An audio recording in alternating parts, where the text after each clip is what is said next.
دوستو، آپ جانتے ہیں کہ روزہ کب فرض ہوا؟ نبوت ملنے کے بعد 13 سال تک آپ صلی اللہ علیہ وسلم مکہ معظمہ میں رہے۔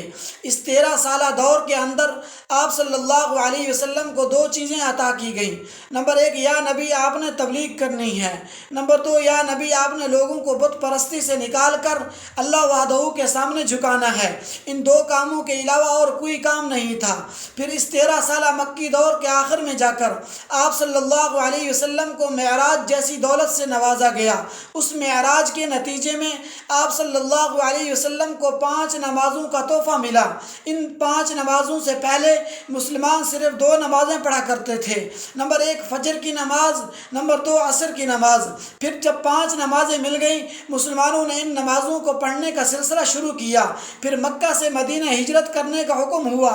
جب مسلمان نبی کریم صلی اللہ علیہ وسلم مدینہ تشریف لاتے ہیں، اللہ رب العزت نے احکامات کو اتارنے کا سلسلہ شروع فرمایا۔ پہلے نمبر پر جس چیز کو اتارا تھا وہ نماز تھی، اس کو اپنے پاس بلا کے عطا کیا تھا۔ دوسرے نمبر پر اللہ رب العزت نے زکوٰۃ جیسا فریضہ عطا کیا۔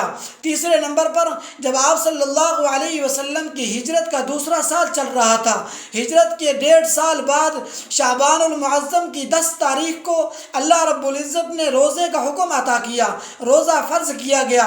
اس سے پہلے مسلمان عاشورہ کا یعنی 10 محرم کا روزہ رکھا کرتے تھے۔ تو اس طرح یہ فریضہ اللہ رب العزت نے امت محمدیہ کو عطا کیا ہے۔